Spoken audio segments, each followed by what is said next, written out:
tobankii sano ee tagay khamaarku ku aadan ciyaaraha kubadda cagta ayaa aad ugu faafay Afrika balse shirkadaha khamaarku ma yihiin kuwa iyagu si cadaalad u dhigaya khamaarka dadka dhalinyarada hina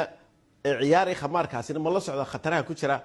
qaybta barnaamijka BBC-da ee Africa Eye ee baaritaanka samaysa ayaa haddaba waxa baaritaan ku sameeyay xarumaha khamaarka ee Uganda waxayna soo ogaadeen in dadka ciyaara ay dib u helaan lacagta ay halkaas gashadaan kala badh in ka yar Aisha Afrax ayaa faahfaahinaysa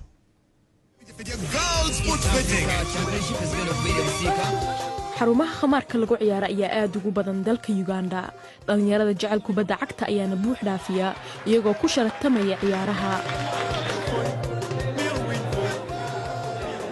money is never enough weligeedba lacag ku filan ma haysatid oo baahidaada daboosha marka waxaad oranaysaa tolo sideeban waxoogaa ku kordhiya dabeeto waa taa kula gashay khamaarka balse dhalinyarada Uganda ma fahamsan yihiin waxa ay wajahayaan Collins wuxuu khamaarka ciyaarayay tayeen markii uu iskuulka dhiganayay winning ticket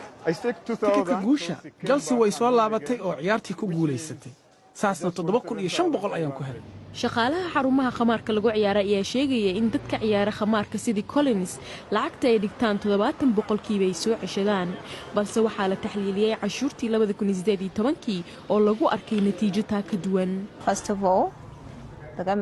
marka hore dawladdu waxay cashuur ahaan u qaadataa 18% shirkadaha khamaarka ayaa qaata iyana 43% lafo iyo waliba faa'iido ahaanba marka maxaa idin soo haray dadkiina ciyaaraya khamaarka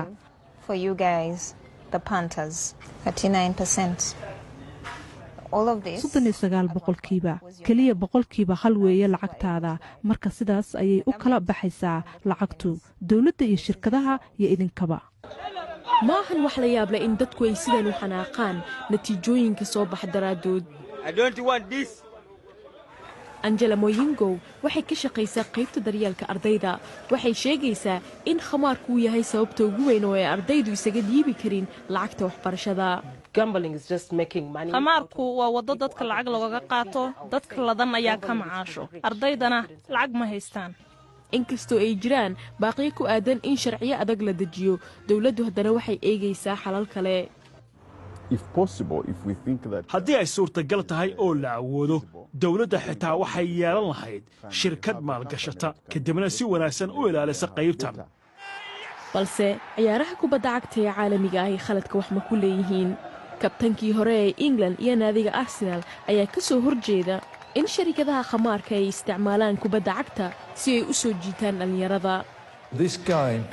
ciyaarahan way ballaaran yihiin saamayn weyn ayayna ku leeyihiin carruurta dunida ku nool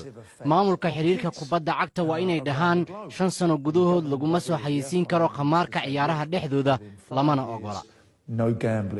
hase yeeshee khamaarku ma aha sida kubadda cagta oo kale oo uu qofku guulka keeni karo waxaana soo kordhaya cadaadis ku aadan in dhalinyaradan laga badbaadiyo inay ku qabatimaan ciyaaridda khamaarka